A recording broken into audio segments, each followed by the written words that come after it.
সোমেশের আজকের ক্লাসে আপনাদের সকলকে স্বাগতম। আজকে নিয়ে আসলাম 22 তারিখ থেকে 31 তারিখ মানে মার্চ মাসের ত্রিপুরা কারেন্ট অ্যাফেয়ার্স। আশা করি আমাদের যে কারেন্ট অ্যাফেয়ার্স সিরিজটা আছে সেটা আপনাদেরকে অনেকটা হেল্প করে।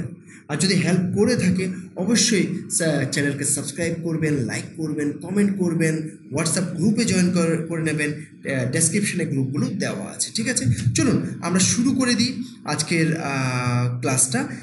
প্রথম যদি আমরা নিউজটা দেখি, ডিইই মানে হচ্ছে ডাইরেক্টরেট অফ এলিমেন্টারি এডুকেশন, ওনারা একটা সিদ্ধান্ত নিয়েছেন। এটা অ্যাকচুয়ালি নিউ যে এডুকেশন পলিসি আছে সেই হিসাবে কিন্তু অনেকগুলো ব্যাপার আছে যেগুলো ধীরে ধীরে গভর্নমেন্টকে ইমপ্লিমেন্ট করতে হবে। এর মধ্যে একটা ইম্পর্ট্যান্ট ব্যাপার হচ্ছে যে ছোটো বয়সে প্রি প্রাইমারি যে স্টুডেন্টগুলো হয় 3 বছর থেকে 6 বছর খাস করে, ওনাদেরকে যাতে রিটেন পরীক্ষা নেওয়া না হয়, অন্য টাইপের জিনিস করে ওনাদেরকে যাতে অ্যাসেসমেন্ট করা হয়।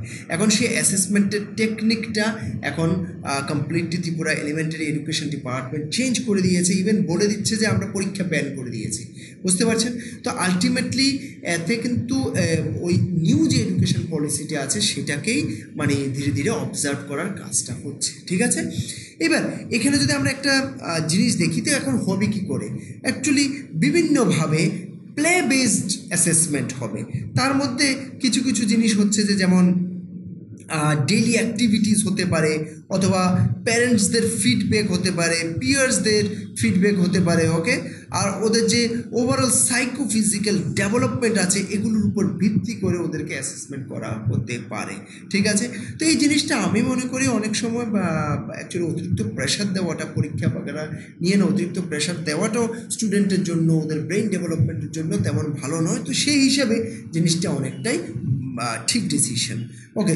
এবার women entrepreneurs in Tripura are empowered by US Consulate General in Kolkata, মানে ইউএস কনসুলেট জেনারেল যে কলকাতার, উনি এসছেন কোথায়? ত্রিপুরাতে ভগৎ সিং ইউথ হোস্টেলে, সেখানে AWE ক্যাম্প করেছেন, ওকে? বুট ক্যাম্প করেছেন। AWE মানে একাডেমি ফর ওমেন এন্টারপ্রেনার্স, ওকে? এবার ওনাদের যে কাজটা হচ্ছে সেটা হচ্ছে, আর ওনারা অ্যাকচুয়ালি পার্টনারশিপ করেছেন কার সঙ্গে? দেখুন, ইউএস কনসুলেট পার্টনারশিপ করেছে কন্ট্যাক্ট পেজের সঙ্গে। এটাও একটা মানে একটা অর্গানাইজেশন যেনারা ত্রিপুরাতে এবং মিজোরাম এরকম বিভিন্ন জায়গায় এরকম ওমেন এন্টারপ্রেনারশিপ বাগারের উপর কাজ করে। ওনারা অন্যান্য জিনিসের উপরও কাজ করেন। এবার যদি AWEর কথা বলি, সেটা কিন্তু 50টার মতো কান্ট্রিতে আছে, আর ওনারা অলরেডি 25,000 ওমেন এন্টারপ্রেনারের সঙ্গে কিন্তু অলরেডি কাজ করে সেরেছেন। আর এই যে প্রোগ্রামটা হয়েছে সেটা হচ্ছে, যেটা কি বলে এটাকে, ভগৎ সিং হোস্টেলে হয়েছে, সেটা 2 দিনের জন্য হয়েছে, ওকে? আর সেখানে টোটাল মিলিয়ে 40 জন ওমেন এন্টারপ্রেনার সেখানে জয়েন করেছে, ওকে?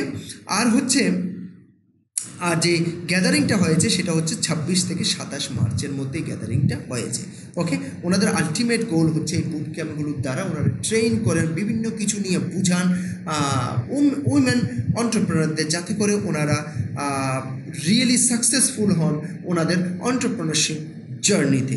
এবার বাংলাদেশের national day and independence day, of course same day 1971-এ, ওকে? 26 মার্চ ওনারা স্বাধীনতা পেয়েছিলেন পাকিস্তান থেকে।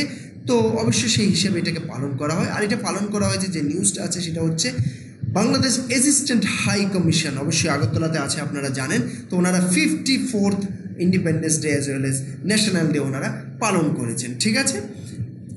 ওকে, আমরা যদি নেক্সট নিউজে যাই, সেটা হচ্ছে রূপপ্রীত দাস, একদম একজন one of the older boys of Tripura. উনি 2 ইয়ার ওল্ড, এই বয়সে অলরেডি ইন্ডিয়া বুক অফ রেকর্ডসে নাম উঠিয়ে ফেলেছেন। সেটা কেন উঠেছে জানেন? 28টা ইন্ডিয়ার স্টেট যে আছে ওইটাকে কারেক্টলি উনি ম্যাপের মধ্যে দেখাতে পারেন। Can you imagine in this age? Okay, in the age of 2 years he is doing all these things. This is really amazing. তো আরেকটা হচ্ছে যে ওনার শুধু তাই নয়, Ruprit shows an amazing ability to identify and pronounce not only states and capitals of India but even for few other nations. এই বয়সে অন্য দেশেরও উনি বলে দিতে পারেন অনেক কিছু। খুবই ভালো একটা নিউজ, সেটা হচ্ছে জিওগ্রাফিক্যাল ইন্ডিকেশন। তার আগে রিসা নিয়ে অলরেডি বানিয়েছি, এখন সেটা আসছে মাতাবাড়ি প্যারা অ্যাজ ওয়েল এজ রিগনাই। ওকে, মাতাবাড়ি প্যারাকে যে জিআই ট্যাগ করা হয়েছে সেটার নাম রাখা হয়েছে মাতাবাড়ি প্যারা, কিন্তু যে রিগনাইয়ের ক্ষেত্রে সেটা কিন্তু রিগনাই টেক্সটাইল অথবা ত্রিপুরা পাছড়া এই জিনিসটার নাম রাখা হয়েছে, কারণ আমরা সাধারণত এখানে পাছড়াই বলি জিনিসটাকে।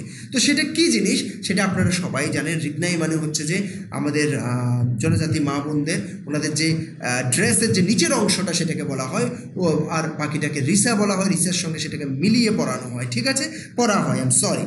তো এবার ব্যাপারটা কি, এটা যে অ্যাপ্লিকেশন করেছেন রিগনাইয়ের জন্য, সেটা করেছেন দেওয়ানবাড়ি মহিলা ক্লাস্টার বহুমুখী সমুদায় সমিতি লিমিটেড। ওনার যে প্রেসিডেন্ট আছেন উনি হচ্ছেন মিস পদ্মা বুলি জামাতিয়া, উনি উদয়পুরের মানুষ, ঠিক আছে। এবার এটা যদি আমরা ওভারঅল এগুলো সম্বন্ধে অলরেডি আমরা কথা বলে নিয়েছি, এখন নেক্সটে যাই, সেটা হচ্ছে যে প্যারা জিনিসটা কি, আশা করি সেখানে বোঝানোর কোনো ব্যাপার নেই, কিন্তু একটা ইম্পর্টেন্ট ওয়ার্ড আছে পিন্ডি কাইন্ড অফ খোয়া। এটা তো খোয়ার থেকে বানানো, প্যারা জিনিসটা আমরা খোয়ার থেকে বানাই, ইজেন্ট ইট? তো এবার খোয়াটার যে টাইপটা আছে সেটাকে বলে পিন্ডি কাইন্ড অফ খোয়া। তো খোয়াটা পিন্ডি টাইপ অফ খোয়া মানে একটু বার্ন্ট অথবা একটু অ্যাসিডিক হয়, ঠিক আছে। আর এগুলো বরফি বানানোর জন্য, প্যারা বানানোর জন্য, অন্যান্য যত ধরনের কনফেকশন সুইটস আছে সেগুলো বানানোর জন্য ইউজ হয়ে থাকে, ঠিক আছে। আর এগুলো একটু স্মুথ অ্যান্ড ইউনিফর্ম হয়, ওকে। আর প্যারার যে জিআই ট্যাগটা অ্যাপ্লাই করেছেন ওনারা হচ্ছেন মাতাবাড়ি মহিলা ক্লাস্টার লেভেল বহুমুখী সমুদায় সমিতি লিমিটেড, ঠিক আছে। এখানেও সেম ধরনের জিনিস, বহুমুখী সমুদায় সমিতি লিমিটেড, নামটা মনে রাখা আপনাদের জন্য অনেকটা ইজি হবে, এই জন্য এইভাবে কথাটা বলছি, ঠিক আছে। এই হচ্ছে ওভারঅল। চলুন আমরা কিছু এমসিকিউ করে নিই। এর মাঝখানে বলে দিই, প্লিজ এখনও যদি সাবস্ক্রাইব করে না থাকেন প্লিজ সাবস্ক্রাইব করে নেবেন, ভালো লাগলে লাইক করবেন, কমেন্ট করবেন, ডেসক্রিপশানে আমাদের হোয়াটসঅ্যাপ গ্রুপের লিঙ্ক দেওয়া আছে, সেখান থেকে জয়েন করে নেবেন।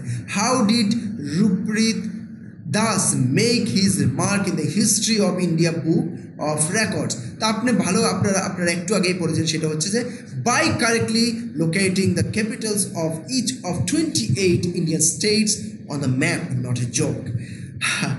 চলো নেক্সট যদি আমরা কথা বলি, which two Tripura products have granted geographical indication tags, okay, GI tags, okay. সেটা কী কী আছে? একটা হচ্ছে অবশ্যই রিগনাই, আরেকটা হচ্ছে প্যারা, এটাতে কোনো ডাউট নেই, এই দুটো। আরেকটা হচ্ছে who filed the GI tag application for Tripura's Rignai. তো একটা কথা মনে রাখতে হবে, মাতাবাড়ির জন্য মাতাবাড়ি নামটা থাকবে সেই নামের মধ্যে, আর রিগনাইয়ের জন্য সেখানে দেওয়ানবাড়ি নাম ছিল।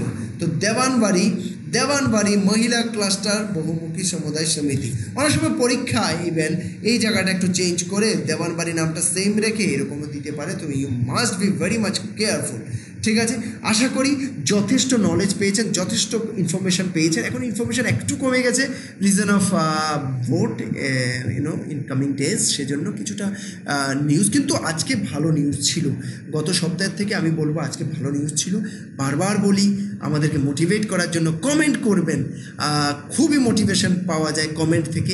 ভালো লাগলে লাইক করবেন, সাবস্ক্রাইব করবেন, বন্ধুদের সঙ্গে শেয়ার করবেন, আর হোয়াটসঅ্যাপ গ্রুপ জয়েন করতে একদম ভুলবেন না, ডেসক্রিপশানে কিন্তু লিঙ্ক দেওয়া আছে। Thank you very much.